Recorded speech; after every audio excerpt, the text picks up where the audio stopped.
Okay, everybody, you are being recorded. All right, Brian, nice to see you. Cindy, great to see you, Cindy. I wish I could see your face right now. Adrian, nice to see you. Meg, thank you. Both Meg and Megan, nice to have you guys here. All right, so welcome to our webinar, Walla webinar series. For those of you that are here for the first time, we do a webinar every month, and we love to bring in guests that we know, friends and people in the industry who are experts in specific fields. We really like to make these webinars less just talking at you and a little bit more engaging. So while Nina will definitely be presenting some and will be kind of instructing us and guiding us, please jump in and ask questions. If you've been on our webinars in the past, I'm sure you know these can get very engaging. We get lots of conversation going.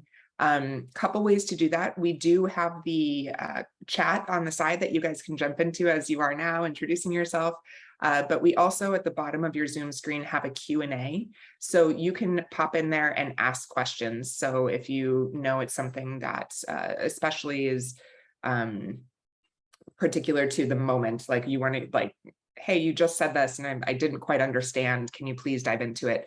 Definitely jump in there. I know for those of you joining from your phone, it's a little bit easier to do the Q&A than to go back and forth with the chat. So feel free to use either one. I'll be watching them. All right, I think that's it with housekeeping. We try to keep this to 45 minutes. So quick, dirty, respect time, get in and out. But I am thrilled to introduce all of you guys to Nina. Nina Israel is one of my favorite people in this industry. Genuinely, she is just such a bright light and such a wise and experienced woman in the world of money and financials, especially for the boutique fitness industry. I was thrilled to bring her on, especially this time of year, because a lot of us are obviously thinking about money as we wrap up our year end, but also looking forward to what's possible in the year to come. And everybody, I think, gets excited about what's possible, especially coming out of the last couple years. And so it's critical to go into this with a mindset that sets you up for success. And behind that mindset are systems and things that you can do that are practical. So Nina, I am thrilled to have you here. I'll let you dive in just a minute, but one thing I did want to mention to everyone is that our goal in these webinars is for you not to walk away overwhelmed or feeling like you're doing something wrong. The goal is to walk away checking a box. Maybe you're even going to be able to check a box as we're doing this webinar, or setting yourself up to check a box on the list or create something easy and new that makes you feel more successful. So please know that you're not doing anything wrong in your businesses. There are just always opportunities to enhance, improve, and learn. So we're all students in life. So Nina, thank you. I just did a lot of talking. I'm sorry. No, you're Welcome. good. You're good. First of all, thank you and Walla for having me here. I love the opportunity to just be able to share. And I agree with you. The point of this webinar is not to overwhelm. It's not to scare you. It's the last thing I want to do. The biggest point, the biggest takeaway you can know right now is that there are people specific to your industry that exist and are here to help you with your numbers and with money. I am on your side, okay? Yep. Yoga saved my life many, many years ago, and in return, I will spend my life saving every yoga business, helping every yoga business, just doing anything I can to lift you guys up. So please, please just know I exist. If you leave right now this webinar knowing I exist, success on my part, okay? Goosebumps. Thank you. All right, so let's get started. I may go too fast. Jump in, ask questions. If we do not finish everything today, I will record everything we missed and send it out to you. Okay, so don't worry. I never leave people hanging. Okay, so now you will see how horrible I am with tech. So I'm going to share my presentation and get this party started. What is happening on your end? Because I am blind now. We can see it. Manage. Can you Well, see Yep, Are you perfect. looking at like a really cool Walla logoed Yes, manage your money? All right, let's get this manage your party money like a started. boss. You got it, with a QR code with a dinosaur in the middle. Perfect. So the QR code will pop up a couple more times in the presentation. It is there for you to just snap so you can have my contact information. I say that because it is absolutely impossible for me to teach you what you need to know in the next 40 minutes. So any questions that don't get answered, you have a way to reach me. Always, always. All right, my friends. I sent out a survey about a year ago and I said, what's the first word that you think of when I say money? How did I get 70 different definitions of this word? Right? Like that's crazy. So Geek. that's I when I love it, knew, geek. no, literally, but that's when I knew, okay, let's figure out why does everyone, like, what's happening? Where is financial wellness? How do we achieve this? I don't like seeing stress. I like seeing freedom. How do I help people? So in 2020, I did an Instagram post. I was so proud, so proud. Yes, you can cry, but this was me being proud because I said if you had financial literacy and financial transparency, right, you'd have financial wellness. Think Yep. about it. Yeah. We didn't learn about money in school. Okay, so no, how do you know? You can't. You're learning like on the streets as you're doing. Yeah. We didn't have these classes. Did you have this class? Nope, No, never. I mean, no, I guess no. college, but that was because I chose to, not because Yeah, it was part of what we had to learn. exactly, exactly. So that's number one. Number two, oh, we can't talk about money. What? You're asking me my salary? Oh, no. So now you didn't learn about it in school and you can't talk about it. So here I am. If we learned about it in school and we could talk about it, the world would be filled with financial wellness. No. See, what happened was I was missing a very important third component. And if you don't know what it is, you're just kind of going to be sitting there going, what am I doing wrong? Mhm. So, what's missing? Your money story. Hmm. So now when we bring your money story in, all of a sudden we get this full picture. Okay. You didn't learn about it in school.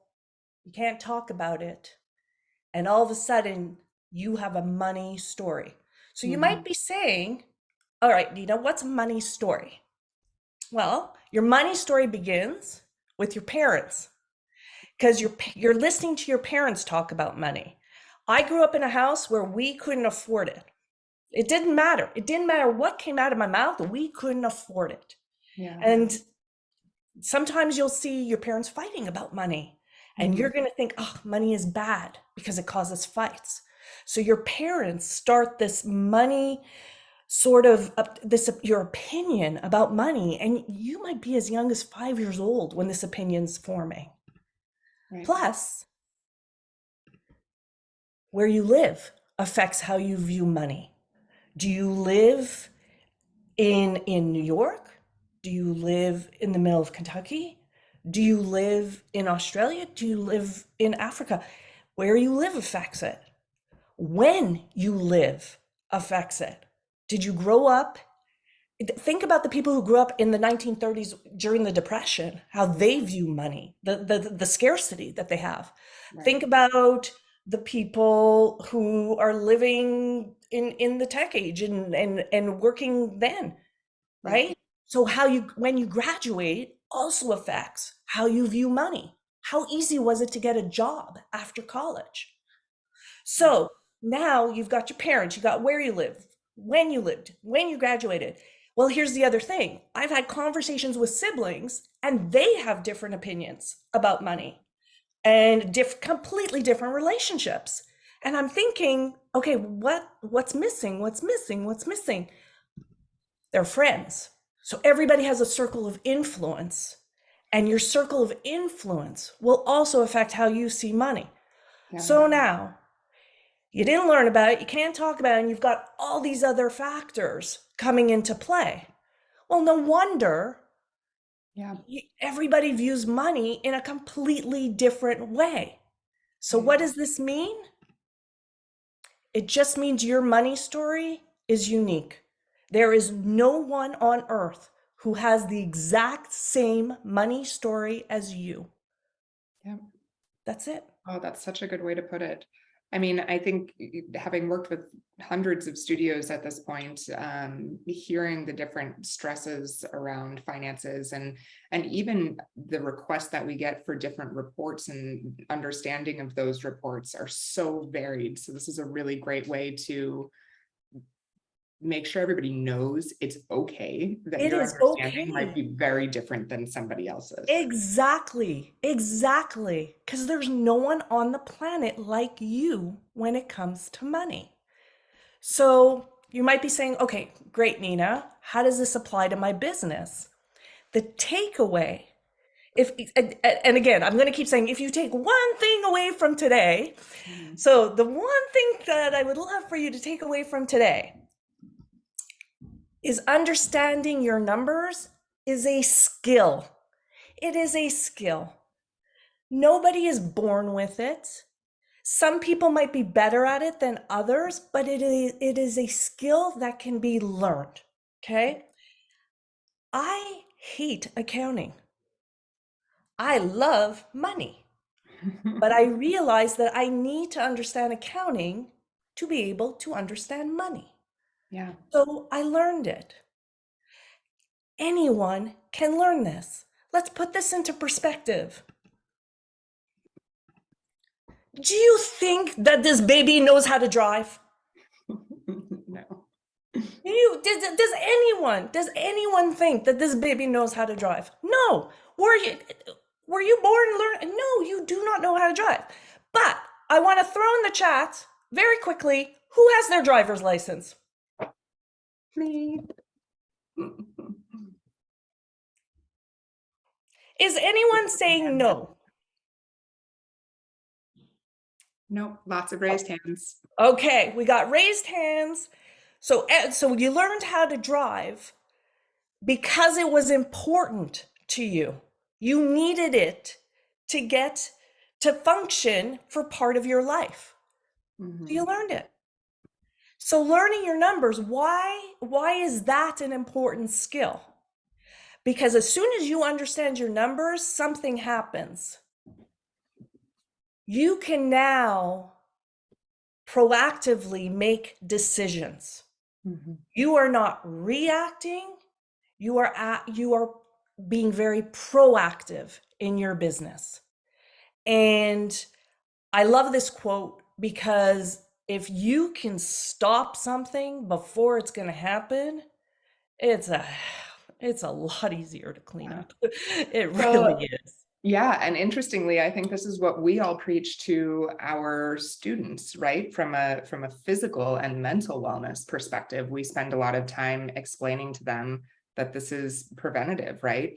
And even with our in Walla, we have this personality typology. It's if you can understand who the individual is and how they're motivated, it doesn't mean that they can flip a switch overnight. It means that you can help them develop the skill to create a habit which prevents them from giving up so quickly. So again, like this theme of being proactive and prevention, it carries into money as well. I love it. Absolutely. Absolutely. So, okay, I'm ready, Nina. I'm ready to be proactive. What do I do? We develop a financial system, and there's 5 parts to this financial system, and there is a reason I have them in this order. Okay. Number one is the money mindset, is the understanding that, you know what, this isn't my fault. I didn't learn about it in school. I never really had anyone to talk about it. And I'm carrying, for some of us, money baggage, just that money story. So internally, it's understanding that, but it's making the decision to understand your numbers, move forward with it, and be open to learning this. Okay? You can learn this. If you have the right teacher, you can absolutely learn this. Number 2 is cash. You have to have control of cash in your business. Number one, that's the next step, because I will tell you that running out of cash will close your doors. I will tell you that right now. Okay. Um, Running out of cash is the result. It's not the cause of closing your doors. It's the result of the decisions that came before then. Okay. So that's why cash is number two. Number three is is having the proper financial reporting structure, having reports you can use and understand. Okay. And we're going to get into that. We're going to get into that in a little more detail, because I will tell you when we get there what I've seen a lot within our industry and what to do about that. Once you have the financial reporting, that's when you can start looking at your KPIs, your key performance indicators. If you don't have the clear information from your financial reports, including your POS system, then your key performance indicators are a waste of time. So you've got to get the reporting part nailed down first, because those KPIs become the tools you're going to use to budget and forecast in the future. The KPIs are the ones that tell you which levers you can pull, what you need to work on. Okay? If you don't know what you're going to work on or how what your actions affect your numbers, budgeting and forecasting, if you're doing that first without the clear data, without control of your cash, you're just guessing. You're just guessing. So let's go a little bit more into the detail with each one. Number one, the money mindset. We've got the internal. We get it. All right, Nina, I'm ready. Let's move on. Okay, so what happens in your business? Well, you've got everybody working through this. You're measuring your information, you're analyzing it, you're making decisions, you're acting upon it. You're measuring your information, analyzing, deciding, acting upon it. This is all great, but where your mindset comes in, where people sometimes lose focus and vision and knowing where to go, is because they forget to keep their goal in mind. What is your goal? And when you are setting financial goals, when I ask people to tell me, what is your financial goal? If you looked at me and said, my goal is to break $500,000 in revenue. No, no, no. I want you to continue that sentence, because I'm going to ask you to add 2 words to the end of it. So that. So when you say my goal is to break $500,000 in revenue, so that blank. Why? Why is that the number? Why is that the goal? So that, and that's the mindset you've got to have, that is going to drive every other aspect of this process, so that you know what to work on, you know where to focus, you know where to spend your money. Because I will tell you right now, your direction is more important than your speed. So we cannot lose the vision. That's why that's number one. Okay, let's move into cash. All right, so I did my scary part, like cash, if you don't have cash, it'll close your doors. Okay, all right. Well, what does that mean, Nina? I want control of my cash. What does that mean? Well, it's understanding a few things here. Number one, profit does not equal cash. If you see on your financial statements, on your profit and loss statement, the bottom line, and it says you made a profit, that is awesome.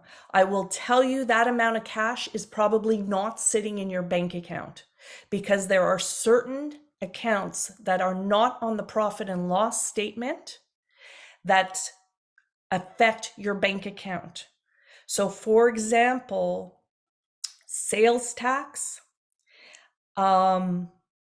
tips and gratuities, if you have that, any sort of commission payments like that, where it's a pass through. So we'll say tips and gratuities.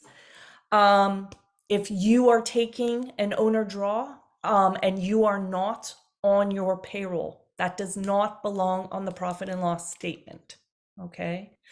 So it's important, because I've worked with people who were using the profit and loss to sort of forecast their cash, and they couldn't figure out why they were short all the time. The second part is having a cash management system. For those of you that are familiar with the book Profit First by Mike Michalowicz, that is a cash management methodology, how to develop a system. And it basically assigns each dollar a job as it comes into your business. It is great. There are pros and cons. If anyone has any questions about that, reach out to me, because that is a whole other webinar.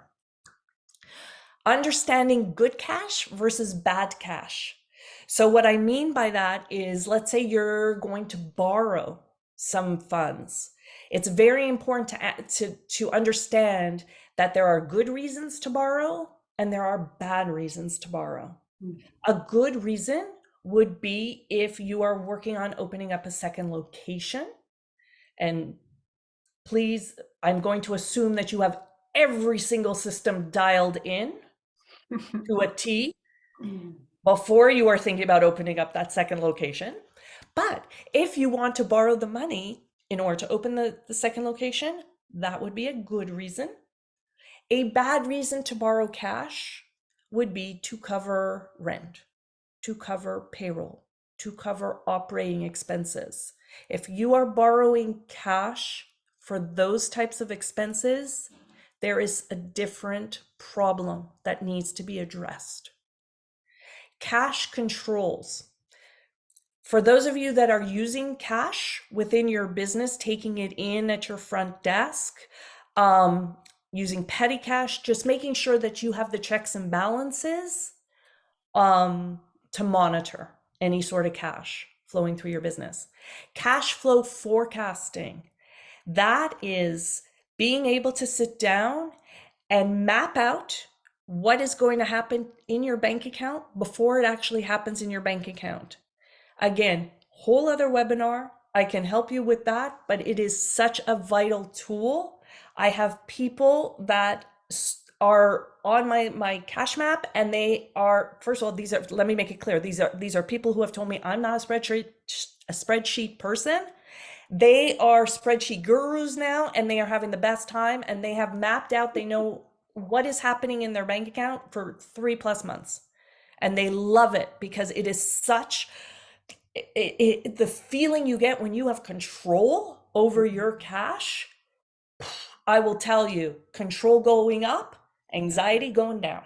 Yeah, I was gonna say it's safety, which is where, I think just from a psychological standpoint, when we feel safe, we make the best decisions. We can step out of our sympathetic nervous system that's might be really heightened or fired. We can let our adrenals calm down. We feel safe, so we will make the best logical and also intuitive decisions for our business. Absolutely. Excellent segue. Because if you are forecasting out, if for some reason you see you will have a cash shortfall, and you can deal with it proactively now, taking the emotion out of it, you will make the smartest decisions possible. Mm-hmm.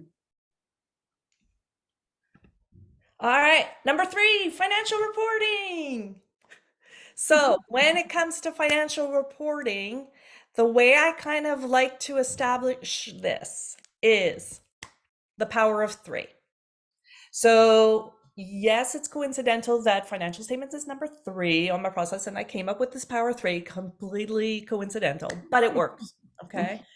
So 3 financial statements: balance sheet, income statement, which is also your profit and loss statement, and your statement of cash flows. Okay. Most business owners are only looking at their income statement, the P&L. All 3 are important, all 3. And your balance sheet, just think of it like this. Your balance sheet is basically a health assessment for your business. So if you have someone who comes into your studio and you're doing an assessment when you first meet them to see, what kind of, how they're going to do in your class, what you need to keep an eye on, just that initial health assessment at that moment in time, that's your balance sheet. Mhm. Profit and loss, income statements, think of it as calories in, calories out. If you were keeping a journal and you were saying, okay, I ate this, calories in, revenue. Okay, I worked out and I burned this many calories, expenses, calories in, calories out. And then the statement of cash flow is basically telling you, it would be the equivalent of looking at what type of calories you are taking in, carbs, fats, proteins, versus the types of calories you're burning. Are you doing high intensity, low intensity? So the statement of cash flow just tells you what type of cash you are spending. And is there a question? I don't think so right now. Okay. Anybody curious about that one? The cash flow statement. Okay, I think we got Okay. it. All right. So 3 financial statements, they all work together. Okay. Then you've got to start. So here's what happens when I start talking with studio owners. I'll ask them, show me what you look at every month for your finance. So whether this is coming from their bookkeeper or something. So basically what they give me is a 1 to 2 page profit and loss, and it has every expense account and it's alphabetical, which is great if I asked you for a financial dictionary of your business. No, no. The brain likes to see things, similar things grouped together. So the first thing I always do is we simplify it. You guys are your owners. You are the CEO of your business. Do you honestly think that the CEOs of Google look at a 40-page financial statement alphabetically with their expenses? Oh, no, no. Why should you? Why should you? No. So the first thing we do is we simplify it. Okay. If anyone has any questions on how to do that, reach out to me and I am more than happy to explain. The second thing is we've got to start getting some comparative data in there. Just 1 month floating out there by itself is useless. It's useless. Right. Pretend I walk up to you and I say, hey, Laura, I'm trying to lose weight. Laura looks at me and says, great, Nina, how much do you weigh? And you're like, I weigh 130. Does Laura know if I lost weight or how I'm doing? Laura has no friggin' clue how I'm doing. Because last month, did I weigh 120? I ain't doing hot. Like, no, Nina, you suck. Did I weigh 140? Wow, you're doing well. So without having that comparison, it's useless. It's useless. So those comparisons become looking at your numbers monthly, annually, quarterly. Those comparisons become looking at the prior month. How did October do compared to September? The prior year. How did October do based on October of last year? Okay, when you're looking at averages, maybe it's a rolling 12 months. So it's always 12 months at a time. Yeah. You cannot only look, here's the other thing. It's only dollars. And then it has pennies on it. You don't need to be looking at the pennies. Chop those off. Chop those off. Simplify. Yes, you're looking at dollars, but you've also got to also look at percentages. You've got to see what percentage your payroll is of your revenue. It is so much quicker because you will learn your percentages faster than you will learn dollar amounts. And the thing is with dollar amounts is big dollars will make you think, oh, we're doing so well. Not necessarily. The percentages are going to tell you more. And then per unit. Look at it as per member. Look at it as per square foot. Look at it different ways to look at your numbers depending on the goals. Yeah. And then when you're reading your financials, you're looking for the patterns, the trends, the variances, what's different, what's unusual. And you're questioning, question. That's what the numbers are there to give you, that type of information. And then when it comes to your financial team, you've got an insurance person you're meeting with annually, you've got your CPA or tax person you're checking in with quarterly, and you've got your bookkeeper that you're looking at monthly. Or if you're your bookkeeper, you're meeting with yourself. Take yourself out for a nice dinner, that's a business expense, and look at your numbers. I love it. All right. Next step, you've got your KPIs. So let's just talk about the KPIs. KPIs, there are two types. We always hear key performance indicators, right? But there's also key predictive indicators, and you need both. Let me give you an example. If you are driving your car and you're flying down the highway and a cop pulls in behind you, Laura, on the dashboard, where are you looking? Speed limit. Because that's your question. Am I speeding? Okay. Second example, Laura's coming to visit me. I'm on the West Coast. Laura's driving out here, right? So she is heading north. Laura gets into her car that morning. Laura, where are you looking? Gas gauge. Why? Because I need to see if I can get there on the gas I have, or how many times I need to stop. Exactly. So your gas gauge is a key predictive indicator. It's going to tell you how far you can get, when you need to stop. The speeding one, speedometer, key performance indicator. You're already going that speed. So you need to know both of them in your business, and which ones that you are going to keep an eye on are always going to depend on the question you are asking. And the questions change. That's why it is so vital to review your KPIs on a regular basis to make sure that they are still applicable to what you are trying to accomplish in your business. So helpful. Number 5, now we've got everything dialed in. This is where we sit down and do budgeting and forecasting. And when I say forecasting here, it's different than the cash flow forecasting. Forecasting here is the forecasting of your revenue and expenses. And at this point, people say, what's the difference between budgeting and forecasting? Budgeting is what you hope is going to happen. So when I am putting together a budget, I hope this will be my revenue for next year. I hope that my expenses for January will be within this range. Forecasting is saying, this is what is going to happen given what I know has happened. So when you are looking at your numbers, and let's say it is 2023, once you have your January numbers and those become actual, you still have your budget for the rest of the year. But when you start putting those two together, it becomes a forecast because you're starting to have actual numbers before you and you're getting a better idea of where we will end up. So when it comes to budgeting, let's talk about the expense side. How do you analyze expenses? It's a great question. I mean, it's such a easy thing to just say, this is what I spend money on. Yeah. But how often do we think about why we're spending money on each one of those line items? Exactly.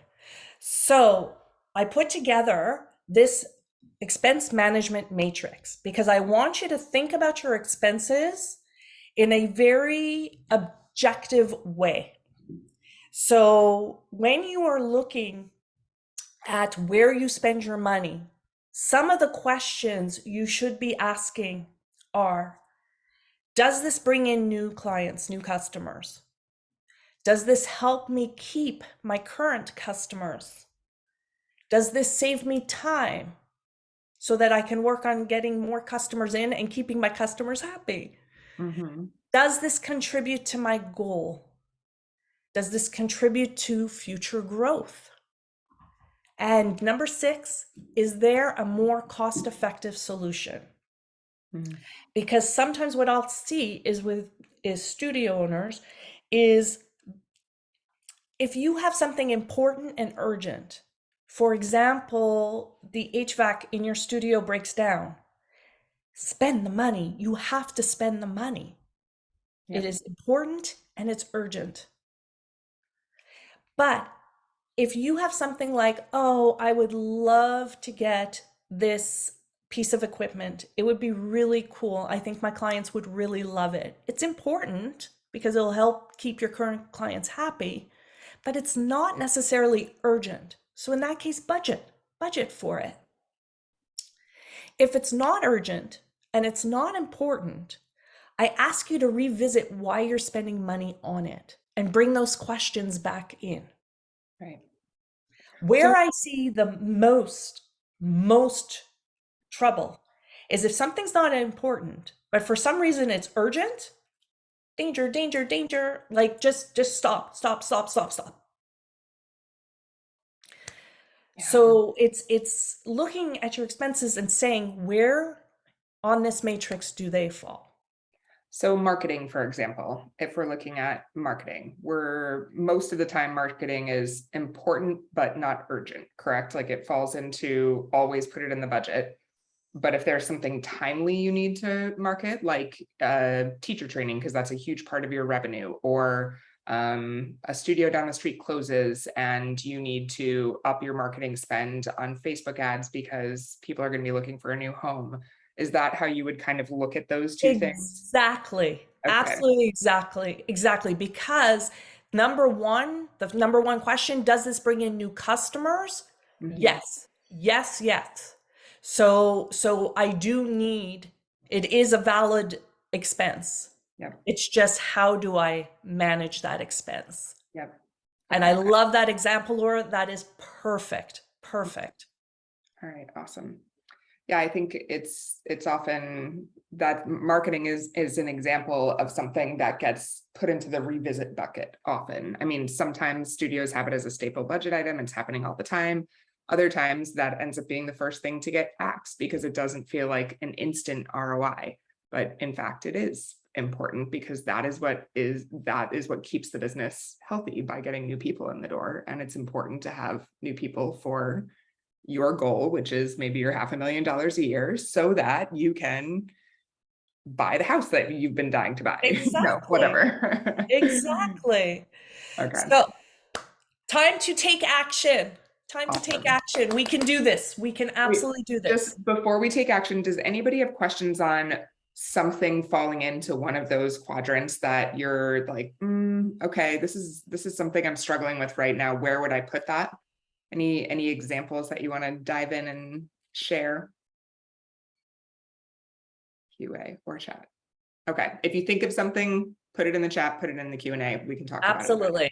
Yep. If you are sleeping or multitasking, come back. Yeah. Come back, because it's Money time is to take action. I know we were joking about, you did put oh God, what's his name? Ryan Gosling GIF in there. I've joked on webinars that I should just, like, every third slide have like a GIF of Ryan Gosling. I'm Ryan. happy I could serve. Okay, sorry. So if you All think right. of a question on where something should fall, where an expense should fall, feel free to pop it into the Q&A or the chat, and we can answer that towards the end. Absolutely. Okay, so take action, baby step, baby step. Remember baby driving? Baby step, okay? I'm going to ask you to just audit your overhead. And all that means is I just want you to look at where you are spending your money. 3 little steps. Oh, QR code. Yeah. You will look at your bank and your credit card statements or the transaction journal from your accounting software. Reach out to me for an expense analysis kit. I love making templates where it's really easy to use the tools and everything. And I'm going to ask you to go back and use the expense management matrix. So I'll send you your own copy and you can like put your dots and everything, map everything out, and the 6 key questions that you can use to evaluate your overhead expenses. Just start with 1 month. Yeah. And you can even start and make it a work in progress for the month of November. Yeah. And as you spend, just kind of keep an eye on it. I ask you to do this because everyone who does this with me finds money. Everyone, everyone. I have had people find hundreds of dollars and I have had people find thousands of dollars. Love it. So just start looking. That's all I ask. One little baby Yeah. step. And this is, guys, this is part of why I wanted to do this webinar now, because if you can imagine going into 2023 with hundreds, perhaps thousands more dollars to put into your budget to something that actually drives more business, makes you more money, that's money makes money. Money can make you money. And it is such a powerful thing when you think about what every dollar is possible of doing for your business. So when those dollars are actually, those expenses are analyzed from this lens, it's going to help you realize what's being wasted right now, or what money you're tossing in the trash that could be making you more money. Exactly. And that's all I have for you for today. Yay. I would Thank you. love to know any key takeaways that anybody had. Okay, I've got to say this is one of our quieter webinars. I think everybody's like, oh boy, okay, this is a whole new concept for a lot of people. So anybody have questions right now? First off, questions. Second of all, we can talk about some takeaways or things that you feel confident committing to. Don't be shy, jump on in. Thanks, Meg, good to see you. All This right. can be this can be super scary, this topic. Yeah, And again, it goes back to financial transparency. A lot of times people are scared to yeah, talk about it, especially within a group setting, yeah, because a lot of business owners are sort of like, well, I should know this. I'm a business owner. I should know this. And it's okay, because I will tell you, the majority of business owners do not know this. And I'm not only talking this industry, I am mhm, talking across the board. yeah, yeah, it's true. Oh, good, Megan. Convinced me to learn QuickBooks and really understand my numbers intimately. Uh, Yay! Yay. Erin, yes, the recording will be sent out afterwards. Guys, Nina actually just launched a course as well, called Strength in Numbers, right? Yes. That's the name of it. Yes. Um, it's definitely going to be a very helpful, and you won't feel alone in the process of learning all of this. It's true. It's a group setting, because it's important for me for community. It covers those the five steps that we looked at: the mindset, the cash, the financial reporting, the KPIs, and the budgeting and forecasting. You will have a full grip on all of it. And I will say that I did set up a special Walla code, Oh yeah, promo code. So if you go on and you just type in Walla, you will receive a credit for part of the course. There are perfect. payment plans available. We're launching on the 15th of November, 3 Cool. weeks. You'll be done by December 1st. You will be on top of it and knowing what you need to do, and you can start 2023 In such a good place. money Awesome. savvy. Yes. Quick question from Danielle. She said where she's got a pretty big team at her studio, so multiple locations. Where would you suggest pulling team members in to support this process? So maybe sharing the expense management matrix with them, or is there anything where you say, okay, this is something that your team can really help with or support you with? Absolutely, 1,000%. So especially when it comes to budgeting and forecasting, you bring them in. You bring them in because they are on the floor. They will know things that your customers like, don't like, areas where you need to spend money or not spend money. So when it comes to the budgeting and forecasting part, your team is absolutely involved. A lot of my owners, what I'll have them do is they will have certain people responsible and accountable for certain numbers, so they help with the KPIs. But Mm, it's relevant because they're the ones um, there. So it's like the front desk is working on the attendance. Um, and a lot of like the reporting in Walla is fantastic.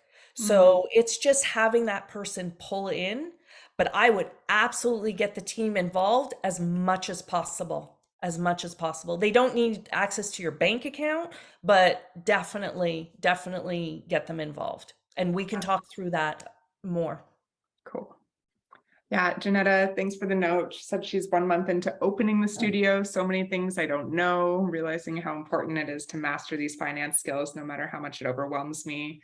It's, yeah, I think the beauty of this and timing, I bet everybody on this call would attest to this as well. Starting from the foundation with this as a mindset will be unbelievable for your business, because it is, I mean, it's a process to change a habit and to build a new skill. And so, you know, when you can do that from the get-go, it's just going to be a part of your everyday. It is, I do. It was so cute because I'll set up like, so for me, I have finance Fridays. So every Friday, it's like that's my time to get my arms around my numbers, get caught up and everything.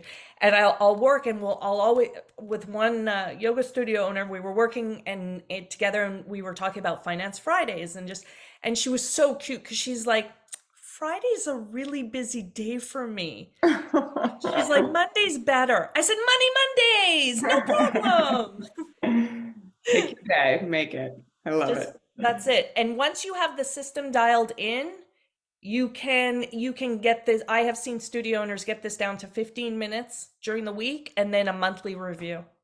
Yay, Money And it's Monday like too. boom, Danielle does Money possible. Monday too. I love it. Yeah, and I think the like tagline here, the moral of the story is freedom. When you Absolutely. have these systems and you feel like all of those words, that word cloud at the beginning, the eek, the stress, the whatever, when that starts to melt away, the freedom you have to make decisions, to feel like you can take time away, all of those things just become so much easier. So Yeah. we're excited that you've got this resource now. So please do reach out to Nina if you have any questions again for that expense analysis kit. That's going to be tremendously helpful in just tackling that first kind of checkbox item of your, you know, using the matrix to codify your expenses. But otherwise, we're going to be in the Walla Facebook group chatting about this as well too. So I'm actually, for those of you that are not in the Walla and Friends Facebook group yet, please make sure you join. I am feeling like a really bad host right now because I don't have the QR code for you, but I will get it right now. Nina, can you stop sharing your screen so I'll be able to share this Absolutely. quick QR code for everybody? And then for those of you that haven't joined yet, I'll share my screen and you can snap a picture of this and join us in there. We'll continue the conversation. So thank you so much for being on the webinar today. For all of you that are watching this on record, we appreciate you and hopefully it's been helpful. In the Facebook group, if you have ideas, questions, people that you'd love to hear from, let us know. We are doing webinars every month. They're always, you know, feedback from you guys and what questions you have about business. So we look forward to your thoughts. Have a great Thursday, everyone. Bye. Thank you. Thank you, Laura. Thank you, Thank everyone. you. Bye-bye. All right. And